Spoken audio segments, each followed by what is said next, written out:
I haven't needed this to use this yet, but I did this a little while ago and left it, and just came back and finished it off. It's not that tough to work with checkboxes, but they do present a unique set of challenges. So here's a list control. I've got just a static set of choices in here that I pulled in from the sample data, but I added a field called checked to it, and I just added true and false values randomly in there. So there's my fields. This will work much better with bound to a data field because you will, as far as I know, this is the only way I was able to work this out. You need to keep the value of that checkbox, and because the checkbox we're creating isn't real as far as data in the list is concerned, then you'll need to keep a checkbox going in there. Maybe there's some way to feed a value into a checkbox. I'm not really sure. List properties. There's the list layout that I've got going. Can't make that any wider. No. Input type is equal to checkbox. So this is the checkbox line right here. And remember that we've got placeholders in here, so I'm using a logical row number, and the logical row number is not zero based. It starts at 1 for row 1. It doesn't really matter. You could do it either way. And then I've got an on-click event, click checkbox, which is a JavaScript function. So I'm feeding the logical row number into that as a parameter. And then I've got the balance of my fields in here, first name, last name, city, and checked. So before we go into the code, tell you what I've done with this, let's just have a look at it. And let's go to live preview. So there's our list. Now, so the value that I've set is reflected in the checkbox, and we can turn checkboxes on and off. Now, if this were data bound, what I'd be doing is every time I change a value here, I would change the value of the data here so that we could save it. And then when the list is reloaded, the checkbox is reloaded as well. I can't think of another way to do that. So that works pretty good. So let's go and see what we're doing here. So you saw what the data looked like. So that's fine. The first challenge was getting the list box, the checkbox, to load properly. So that we're doing here in the on item draw event. So we're grabbing the index, which is always zero based, and so I'm just adding row 1 to it for current row. It probably would have been better to do everything zero based, but you know, what the hell. So if data.check, so data's coming in, so we see that down here, and index is coming in, so we've got that. So this is a real value checked. So if data.checked is equal to true, and that, I believe that's a character value in there. I don't think you can use true or false values, so it's got to be character value in there.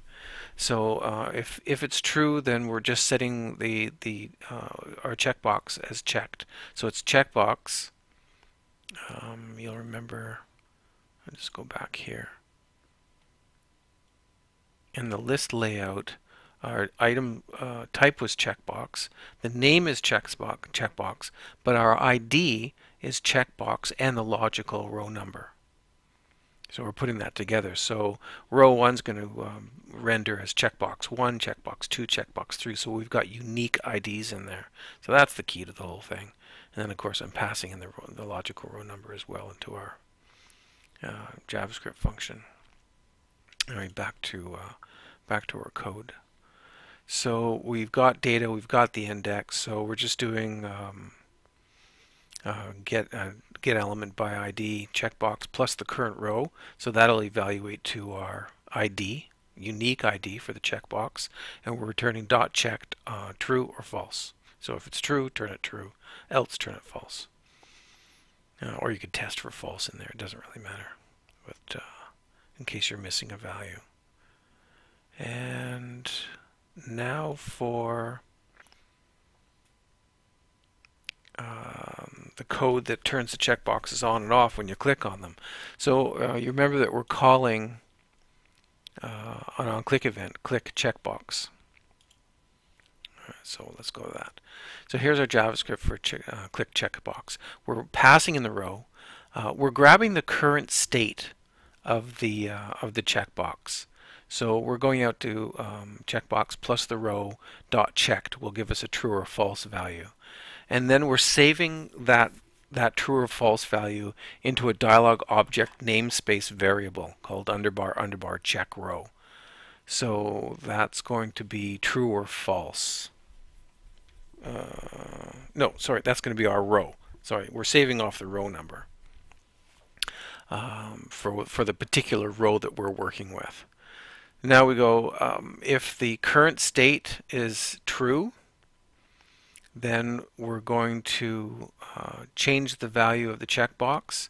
Now, if you didn't do this next part, and I'm not really sure why this happens, the checkbox value wouldn't change. Well, it changes, but it changes back. I'm not really sure why, and it's too late to have a look at it.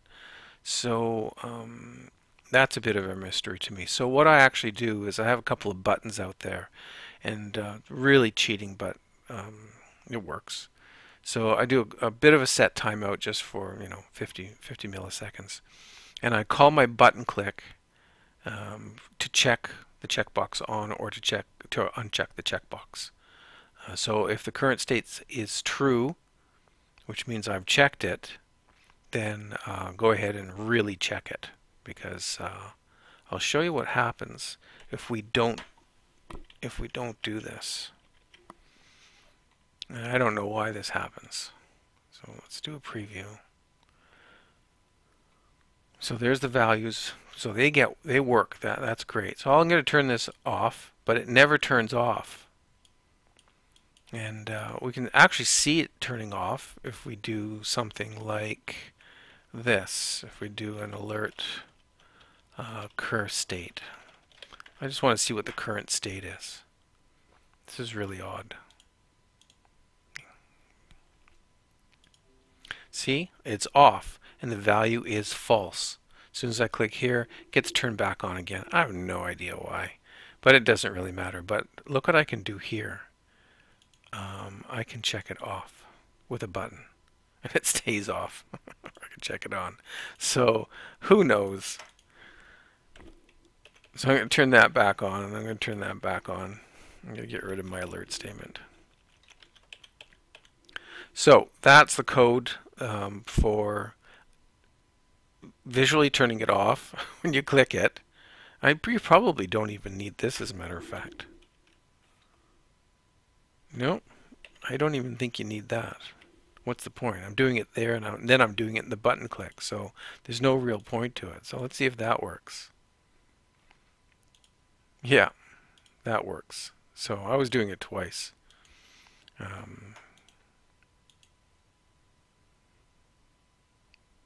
So let's go and look at the controls. Check on. It's doing exactly the same thing. I'm getting the value of my dialog object namespace that I set for my row. So checkbox, my static text there, plus the row number. Dot checked is equal to true if I want to check it on, and this is just the opposite. Dot checked is equal to false. So it's a roundabout way of getting it done, but it actually does work. Thanks for looking.